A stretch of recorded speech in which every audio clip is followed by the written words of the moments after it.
विरोध जो है वो देखने को मिल सकता है संभवतः आज शाम को या फिर कल सुबह तक विरोध की तस्वीरें जो है वो सामने आ सकती हैं। प्रदेश कार्यालय पर प्रदर्शन, चूंकि पहले जो है वो सिर्फ 41 सीटों पर नामों का ऐलान किया गया था और उसके बाद एकदम से तस्वीर जो है वो अलग निकलकर देखने को मिल रही थी। और अब क्योंकि अब कांग्रेस की लिस्ट आ चुकी है तो कांग्रेस, चूंकि दौसा से यह भी बताया जा रहा है कि जो लिस्ट कल सीएम गहलोत ने जिन जिन लोगों को लेकर संकेत दिए थे, ओम प्रकाश हुड्डा का नाम भी जो है वो उन्होंने बोला था, लेकिन इस लिस्ट में वो नाम नहीं है। तो संभवतः एक रणनीति के साथ कांग्रेस जो है वो आगे बढ़ रही है। अगले और नामों में जो है वो अगली जो लिस्ट आएगी उसमें कुछ और नाम जो है वो शामिल होंगे और संभवतः पार्टी ने पहले उनको संकेत दे दिए हैं कि आप तैयारियां रखें, आप अपने शुरुआत कर दीजिए चुनाव प्रचार की और लिस्ट जो है वो बाद में जारी की जाएगी। इस फिलहाल पहली लिस्ट है तो कांग्रेस की यही लग रहा है जी। तो कांग्रेस एक रणनीति के साथ आगे बढ़ रही है, लेकिन बाबूलाल कौन कौन से खास समीकरण साधने की कोशिश?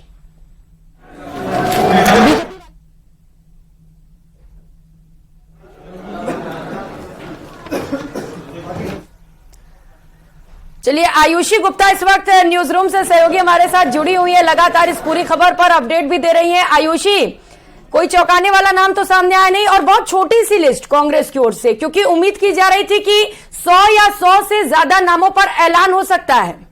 बिल्कुल प्रियंका, देखिए जो लिस्ट जारी की गई है सभी को इसका बेसब्री से इंतजार था और कांग्रेस ने अपनी पहली सूची जारी कर दी है।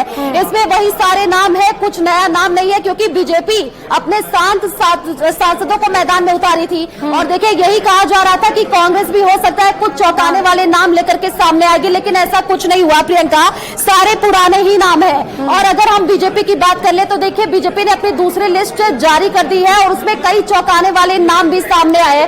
अभी देखिए कुछ दिन पहले ही 2 लोग जो नामी जामी चेहरा माने जाते हैं उन्होंने बीजेपी ज्वाइन की थी, उनमें से एक को भी बीजेपी ने टिकट दे दिया है। तो ये कहीं ना कहीं बीजेपी ने चौंकाने वाली जो बात कही थी कि नहले पे दहला देने की जो बात कही जा रही थी कांग्रेस की तरफ से, देखिए कांग्रेस ने आधे घंटे के बाद से लिस्ट जारी की और प्रियंका न्यूज 18 राजस्थान की खबर पर मुहर लगी है।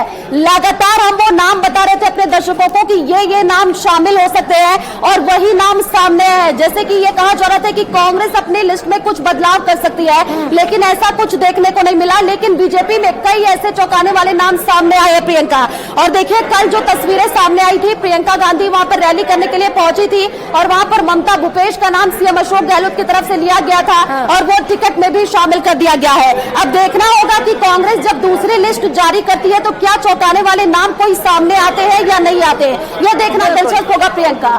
ड्रोन के जरिए टेक्नोलॉजी के माध्यम से हम दिखा भी रहे हैं कौन कौन से वो चेहरे, कौन कौन से वो नाम जिन्हें कांग्रेस ने चुनावी मैदान में उतारा और एक बड़ा दाव कांग्रेस की ओर से यहां पर खेला गया। निश्चित तौर पर चौंकाने वाला नाम नहीं है, लेकिन वो नाम जरूर है जो दिग्गज माने जाते हैं और वो पार्टी के लिए जीत कर भी टिकट जरूर लेकर आते हैं। हमारे साथ अलग अलग सहयोगी रंजन दवे भी इस वक्त हमारे साथ जुड़ चुके हैं। चलिए रंजन के पास से हम लौटेंगे, लेकिन उससे पहले लखवीर, आप तक मेरी आवाज पहुंच रही है?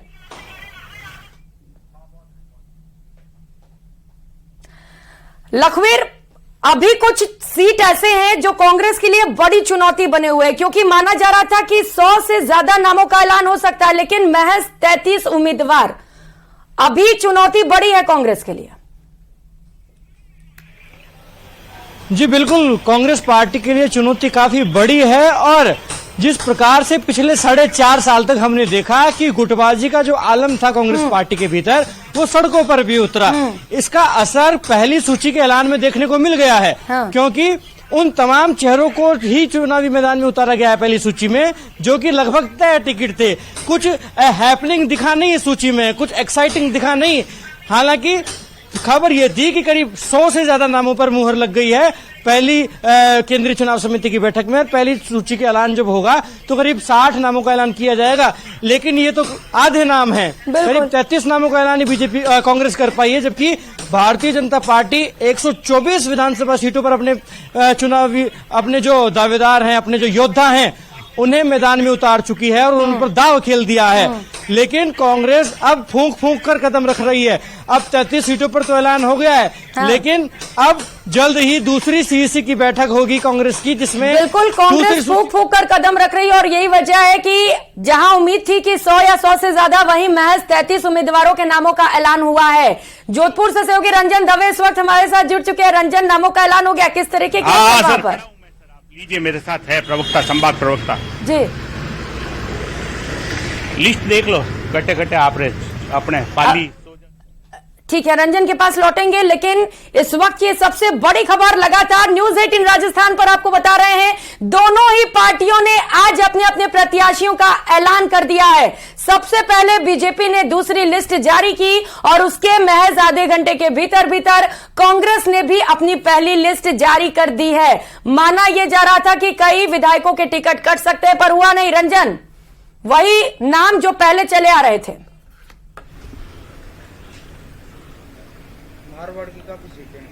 आवाज पहुंच रही है रंजन? जी जी जी जी, निश्चित तौर पर वही नाम, वही नाम, अपना कोई सवाल बदलाव नहीं, कोई चौंकाने वाला यहां पर नाम सामने नहीं आ पाया। रंजन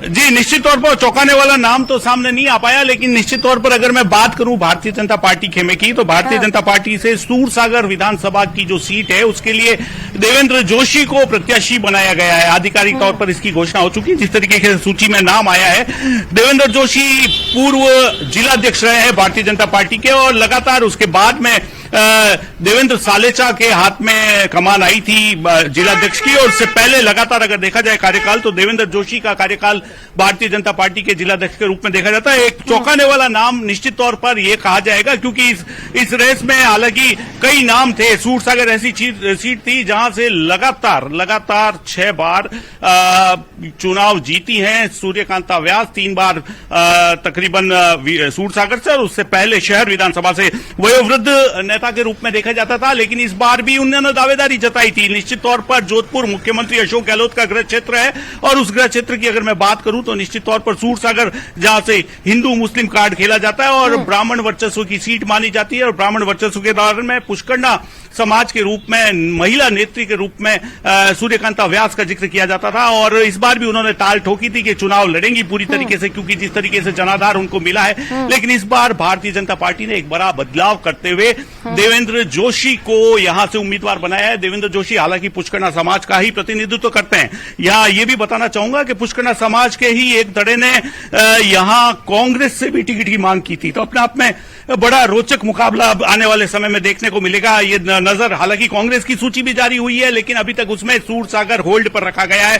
सूरसागर से अभी नामों की घोषणा नहीं हुई है। पहले पूर्व में यहां से अयूब खान चुनाव लड़ते हैं, और जातिगत समीकरण अगर मैं बात करूं तो निश्चित तौर पर कांग्रेस यह मान के चलती है कि इस सीट से मुस्लिम उम्मीदवार है।